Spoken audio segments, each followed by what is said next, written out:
দেখতে দেখতে আরেকটি রামাদান চলে এলো, আর সেই রামাদানটাও শেষের পথে। মনে পড়ে গত রামাদানটা যেন সেই দিনই শেষ হলো। আজ আমরা অর্ধেক রামাদান পার করে ফেলেছি। সময় না কত দ্রুত চলে যাচ্ছে।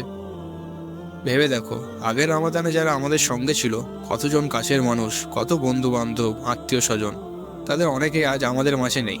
তারা আজ কবরে শুয়ে আছে, আফসোস করছে।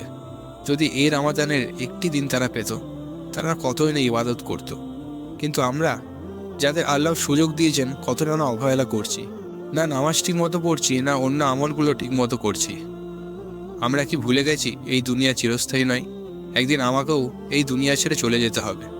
ভাবো তো, যদি এটাই তোমার জীবনের শেষ রামাদান হয়। তুমি কি সেই হাদিসটা ভুলে গেছো যেখানে নবী সাল্লাল্লাহু আলাইহি সাল্লাম সেই ব্যক্তির ওপর অভিশাপ করেছেন যে রামাদানকে পেল কিন্তু নিজেকে জাহান্নামের আগুন থেকে মুক্ত করতে পারলো না? তাহলে তুমি কিসের অবহেলা করছো? কে তোমাকে আটকে রাখছে? কিসে এত ব্যস্ত তুমি? আল্লাহ কি তার দিনকে তোমার জন্য এতই কঠিন করে রেখেছেন যে তুমি সময় দিতে পারছো না? এই সময় তো শয়তানের শিকলে বন্দি। তাহলে তোমাকে বাধা কে দিচ্ছে? তুমি কি নিজের নফসের গোলাম হয়ে গেছো? তুমি কি তোমার নফসকে উপাস্য বানিয়ে নিয়েছো? হে আমার ভাই, ফিরে এসো আল্লাহর দিকে। অতীতকে ভুলে যাও। ভুলে যাও অতীতে করা সেই সমস্ত ভুলগুলো। এখনো সময় আছে।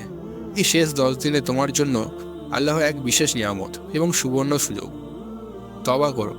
আজকেই বল আস্তাগফিরুল্লাহ অতুবিল্লাহি। আল্লাহর দিকে ফিরে এসো। নামাজ পড়ো, রোজা রাখো। তুমি কি ভুলে গেছো আল্লাহ কতটা রহিম? তিনি ক্ষমা করতে একটু বিলম্ব বোধ করবেন না, বরং তিনি তোমার অপেক্ষায় আছেন তুমি কবে তার দিকে ফিরে আসবে। এই সুযোগকে হাতছাড়া করো না। আল্লাহ সবাইকে এই সুযোগ দেয় না বারবার ফিরে আসার জন্য।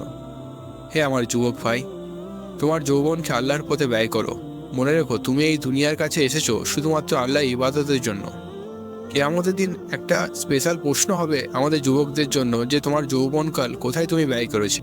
তুমি কি ভাবছো তোমার কাজ, তোমার দুনিয়ার ব্যস্ততা, এসব কি আল্লাহর 10 মিনিটের ইবাদতের চেয়ে বেশি গুরুত্বপূর্ণ? চলো আজই আমরা তওবা করি, হৃদয় থেকে বলি আস্তাগফিরুল্লাহ আল্লাযী লা ইলাহা ইল্লা হুয়াল হাইয়ুল কাইয়্যুম ওয়া আতুবু ইলাইহি। আল্লাহ আমাদের সবাইকে কবুল করুন, আমিন।